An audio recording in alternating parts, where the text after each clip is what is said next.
Hey guys, in this video I'm going to explain about Amazon Route 53. Now Amazon Route 53 is a DNS service provided by Amazon.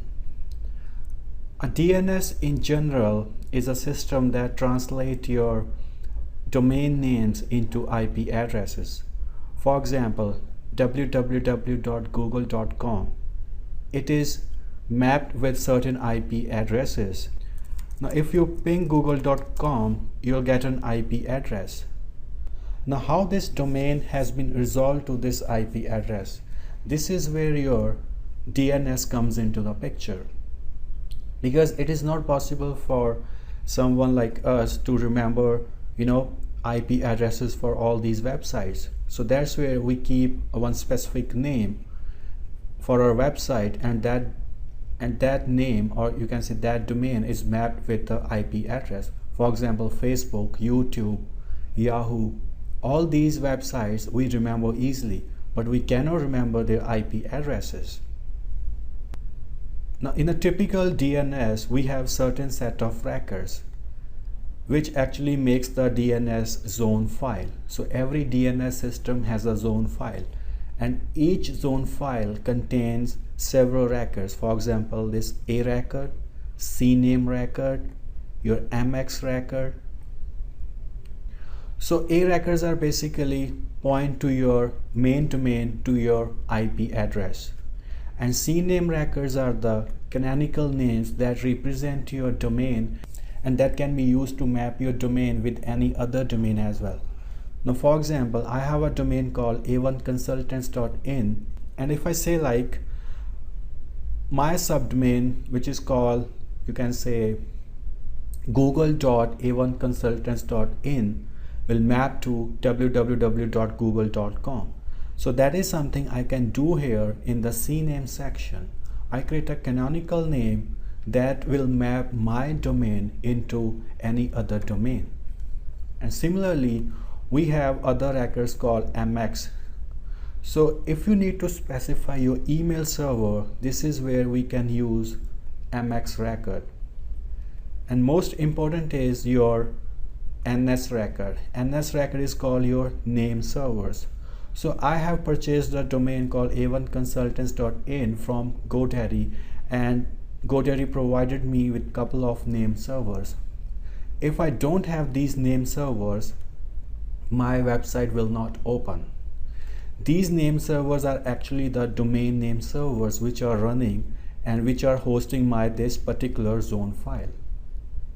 Now what Amazon provides, Amazon also provides similar DNS service, and it also allows that you can migrate your existing domain to AWS platform. Now before you actually use Route 53, you need to have one domain registered with an authentic registrar like GoDaddy, and there are several others. Amazon does not provide you the facility to register your domain. This is something that you need to get from somewhere else. Now once you have your domain registered, you started by creating a zone file. So here we call it hoster zone. Now on the right side here, you specify the name of your domain, my domain, and create the zone file. Now once this zone file will be created for you, you can see on the right side, these are the name servers that's provided by Amazon. Now if you want to migrate your existing domain to Amazon Route 53, you need to change the name servers and replace your existing name servers with these name servers. Now let's try to do this thing. Copy each name server and paste it over here.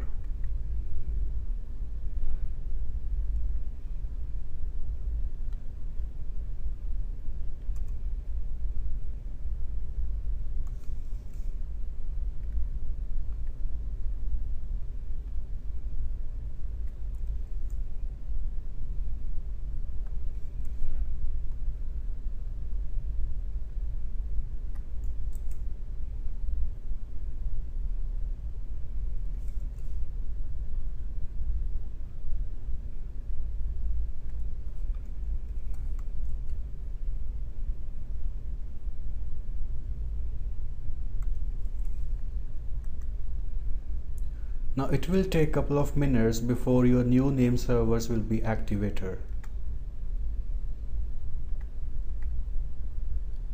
Now let's try to open this zone file. Here you can see a couple of records have been already configured for us. Now let's say I want to create a new record.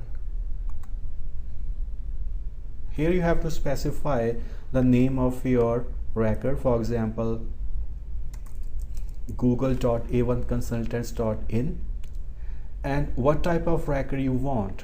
I want a CNAME record and it should be mapped with google.com, and this is the routing policy.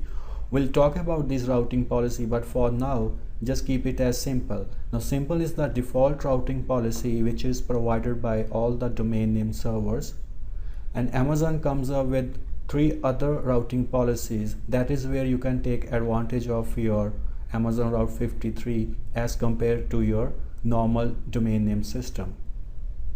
And here you can select to create the record set. Now this record has been mapped with google.com and I have created one CNAME for this. Now if you can go here, you can see there is no such domain exist here. But since I have migrated my domain to Route 53, I'm not going to use this management console anymore, because that is something can be used if my DNS server is still lies with GoDaddy. But now I have migrated it from GoDaddy to Amazon Route 53. So everything I do, I need to do it here. Now if I try to ping this domain, it will not work as of now, because it takes few minutes to actually propagate this domain to all the DNS servers, and once propagated you'll start getting reply from this. So till the time it's propagating, let's try to explore some other features of Route 53. Now let's talk about other routing policies. Now there are 3 more routing policies: waiter, latency, and failover. Now waiter latency means you have one record, for example dummy.a1consultants.in, and you have a couple of web servers running. Now what you want to do is you want to send 70% of your request to web server 1 and 30% of your request to web server 2. So you are weighing your request which are coming from the users based on the policy that you specify here. Now let's say I create one new record set which will be called mywebsite.a1consultants.in, and I'm going to provide IP address. Now IP addresses of my EC2 instances. Now let's go back to your EC2 console and copy the IP addresses. Now select one server and copy its public IP address, or if you have elastic IP address associated with your instance, then use your elastic IP address. Now replace these dashes with dots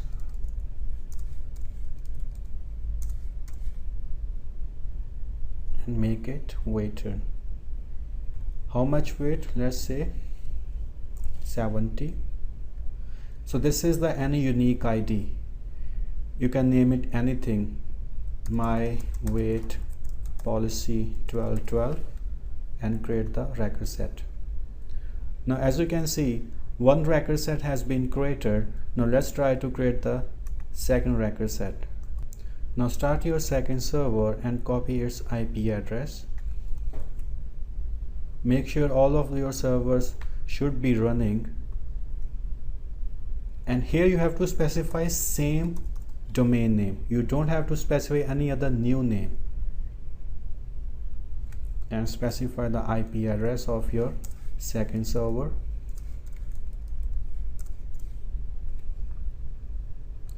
Now this server should receive 30% of my request.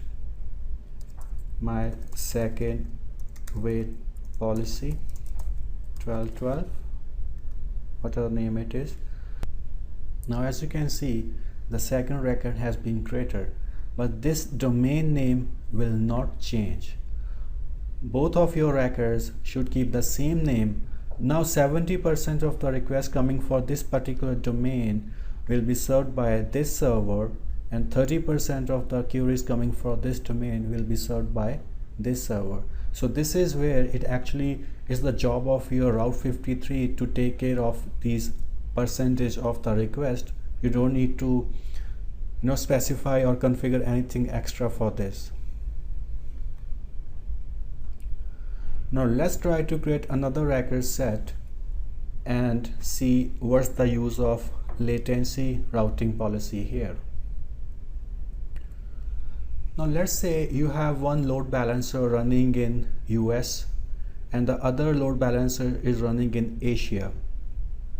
But a user from Europe tries to access your website. What will happen? Where should that user go? So that is where your DNS, or you can say Route 53, will come into the picture.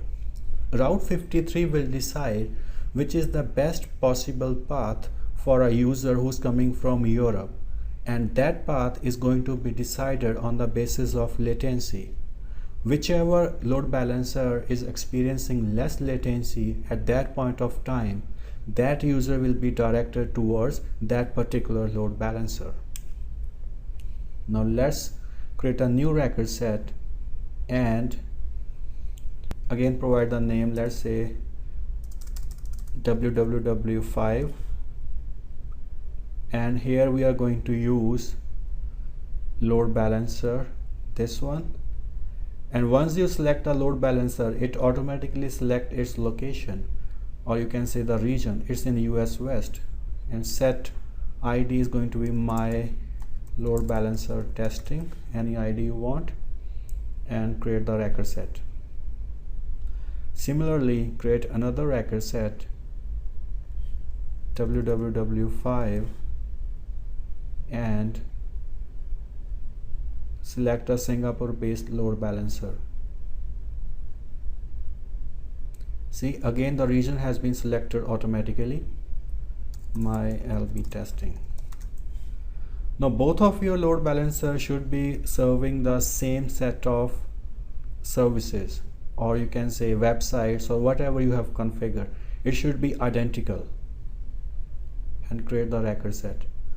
Now user will actually open up www5.a1consultants.in, and it will be routed to either this load balancer or this load balancer, depends on which one is experiencing less latency. You can also use your EC2 servers instead of load balancer for this thing.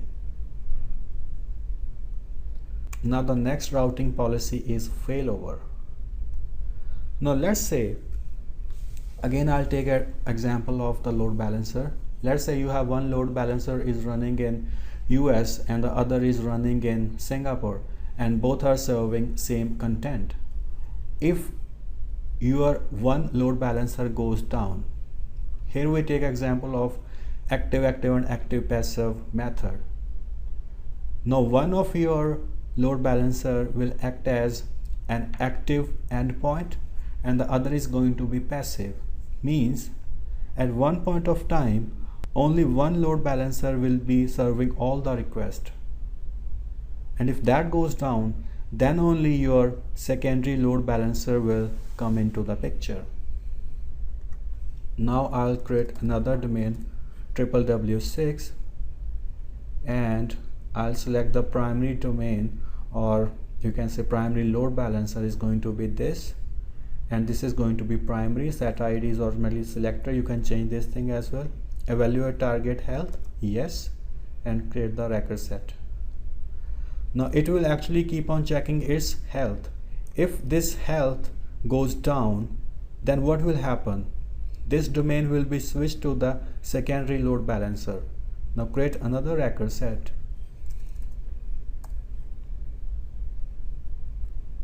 and this is the secondary load balancer,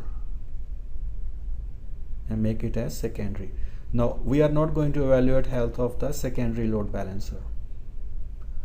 Now this is how you can take advantage of your failover routing policy. If one goes down, the second will be there to serve the request.